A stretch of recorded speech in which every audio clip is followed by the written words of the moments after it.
নমস্কার। রোপা 2019-এ ডিএ প্রসঙ্গ নেই, অথচ ডিএ নোটিফিকেশনগুলিতে ষষ্ঠ পে কমিশনে ডিএর উল্লেখ করা আছে।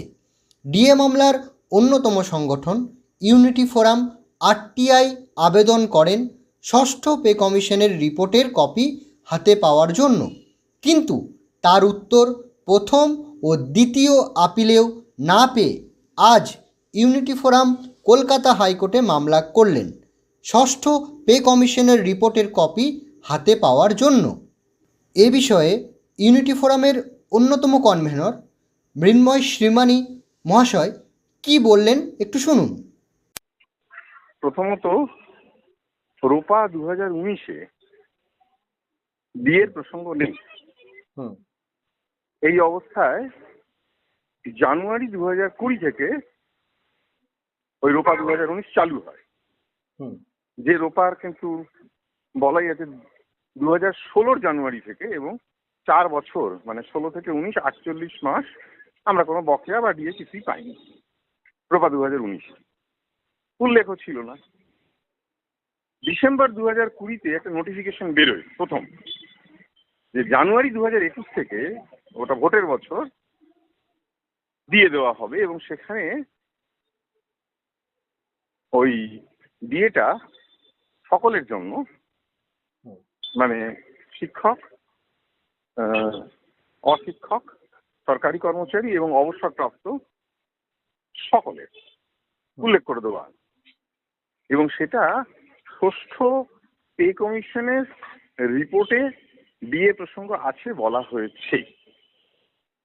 এইটা আমরা গত বছর অক্টোবর মাসে খুঁটিয়ে বার করি, এবং তখন আমরা কি ওই একসঙ্গে শিক্ষক এবং অন্যান্য মানে স্পন্সর যারা পঞ্চায়েত কর্মী, পৌরসভা, সরকার অধিকৃত অন্যান্য সংস্থা, তাদের সকলের একসঙ্গে অর্ডার বেরোয়। এটা গত 2012 সাল থেকে, মানে এই সরকার আসার পরে। 11 সালে এসেছে, তখন এসে কোনো দেয়নি। 12 সাল থেকে এটা হয়ে রয়েছে। তো আমরা অক্টোবর 2022-এ আরটিআই এর আবেদন করি, এবং 1 মাসের পরেও না পেয়ে আরো কিছুদিন অপেক্ষা করতে হয়। তার 10 দিন করে আমরা আইন মতো আরটিআই আপিল করি আপিলেট অথরিটির কাছে, করে অপেক্ষা। 1 মাসে কিছুদিন পেরোনোর পর, মানে নভেম্বরে শেষের দিকে ওটা করা হয়েছিল, ডিসেম্বরেও আমরা কোনো উত্তর পেলাম না আপিলেট অথরিটি থেকে। তখন জানুয়ারির গোড়ায় দ্বিতীয় আপিলটা করা হয় ইনফরমেশন কমিশন। তো সেই সময় কমিশনে কোনো ছিলেন না, তথ্য কমিশনার ছিলেন না, মুখ্য কমিশনার ছিলেন না। যাই হোক, পরে মুখ্য কমিশনার নিযুক্ত হন বীরেন্দ্র, কিন্তু আমরা পাইনি। জানুয়ারি, ফেব্রুয়ারি, মার্চ না পেয়ে আজকে ওটা মামলা করা হয়েছে। ওটা মানে আরটিআই আইনে, ইনফরমেশন পাওয়ার যে অধিকার, সেই আইনে করা হয়েছে। এইবার যে বিচারপতির কাছে হবে, যেদিন মামলা উঠবে, আমরা ওটা শুধু পেতে চাই, অন্য কোনো বিষয় না। মানে ষষ্ঠ পে কমিশনের রিপোর্টের কপি এমনিই আপনাদের পাওয়ার কথা, যে কেউ দেখতে পাবেন, সাইটে থাকার কথা। বিশেষত যারা সংগঠন, প্রতিটি সংগঠনের পাওয়ার কথা। তারা চিঠি করেছেন, অনেকেই আরটিআই করেছেন, কিন্তু কেউ মামলা অবধি করেছেন বলে জানা নেই। ডিএ মামলার ক্ষেত্রে এই কপিটা কতটা গুরুত্বপূর্ণ? এই কপিটার এই অর্থে গুরুত্ব আছে যে ডিএ মামলায় 20 মে 2022-এর অর্ডারে বলা হয়েছে ডিএ এবং এরিয়া ডিএ দেওয়ার কথা। তো 2022 সালের এরিয়া ডিএ হচ্ছে 20 মে 2022-এর আগে, আর তখনকার ডিএ হচ্ছে 20 মে 2022-এর সময় থেকে। সেইটা তারা করেননি। ফলে আমাদেরকে যখন শর্ট নোট চায়, সুপ্রিম কোর্ট সংবিধানের 136 ধারায় রয়েছে স্পেশাল লিভ পিটিশন, যেটা সুপ্রিম কোর্টের এখতিয়ার।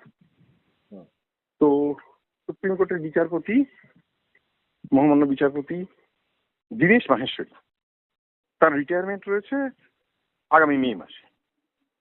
তিনি শর্ট নোট চান। তা আমরা দেখেছি সুপ্রিম কোর্টে আমাদের মামলার সঙ্গে বিদ্যুৎ পর্ষদের মামলার 11টা সিমিলারিটি সুপ্রিম কোর্ট খুঁজে পেয়েছে। একটা অমিলের কথা আমি বলছি, সেটা হচ্ছে শর্ট নোট। এটা ওদের ক্ষেত্রে চাওয়া হয়নি, আমাদের ক্ষেত্রে চাওয়া হয়। সেটা আমাদের কাছে সুযোগ হয় সেখানে আরটিআই এর তথ্য সমেত এগুলো দেওয়া, যে রোপা 2019-এও আমরা পাইনি। কি পাইনি? যে আমাদের পাওনাটা সরকার ওখানে বলেছেন যে তারা সব দিয়েছেন। আমাদের আইনজীবী মাননীয় বিকাশ রঞ্জন ভট্টাচার্য মহাশয় ইতিমধ্যে মিডিয়ায় বেরিয়েছে, তিনি কিন্তু এই প্রশ্নটা তুলেছেন যে তাহলে সরকার যে সেখানে মিথ্যা বলেছে তার প্রমাণ হচ্ছে শেষতম যে ডিএটা দেওয়া হয়েছে মার্চ 2023 থেকে, সেখানে কিন্তু উল্লেখ রয়েছে সরকার কিছু ভাবছিল, তার মানে নিশ্চয়ই ডিএ ডিউ ছিল, নাহলে ভাবলো কি করে? এবং ওখানে তো ষষ্ঠ পে কমিশনের কথা বলা আছে, সেই রিপোর্টের কপি সরকার বার করেনি কেন? এবং সেখানে ডিএর কথা বলা আছে। তো আমাদের তো জানতে হবে সত্যিটা। আমরা দুটি তথ্য আরটিআই এর শর্ট নোটে সুপ্রিম কোর্টে দিয়েছি। একটা হচ্ছে সরকার জানিয়েছে তারা নাকি 125% দিয়ে সব পাওনা মিটিয়ে দিয়েছে। আমরা বলেছি দিল্লির বঙ্গভবন, যার সঙ্গে আমাদের বৈষম্য অবসানের আদেশ রয়েছে হাইকোর্টে, তাদের কিন্তু ওই সময় 164% দেওয়া হয়েছে, এবং সেটা রূপা 2009, মানে 39% তফাৎ, বঞ্চনা। এবার আপনি জানেন, হ্যালো, বলুন। রোপা 2009-কে 2019-এ 2.57 হচ্ছে মাল্টিপ্লায়ার, গুণিতক। 39-কে 2.57 দিয়ে গুণ করলে দেখে নিতে পারে সংখ্যাটা হয় 100.23, 100.23। এটা একটি তথ্য আমরা দিয়েছি। আর দ্বিতীয় তথ্যটা দিয়েছি জুলাই 2022 থেকে আরটিআই এর তথ্য।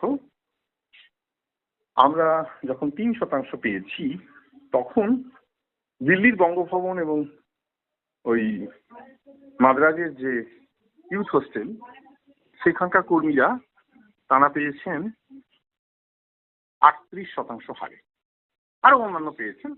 আমি ডিএ প্রসঙ্গটা বলছি। তাহলে সেই বঞ্চনার তথ্যটা আমরা দিয়েছি, সেইটা আমাদের আইনজীবী বারবার খুঁটিয়ে দেখেছেন।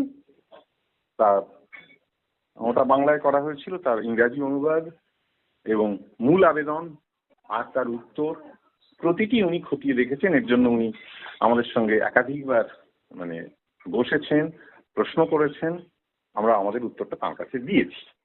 তিনি বলেছেন তিনি আমাদের বক্তব্যে সন্তুষ্ট এবং সম্পূর্ণরূপে প্রস্তুত। ঠিক আছে, ভালো থাকবেন। অসংখ্য ধন্যবাদ মাননীয় মৃন্ময় সীমানি মহাশয়কে আমাদের সময় দেওয়ার জন্য। আপনারা সকলে ভালো থাকবেন, সুস্থ থাকবেন। ধন্যবাদ।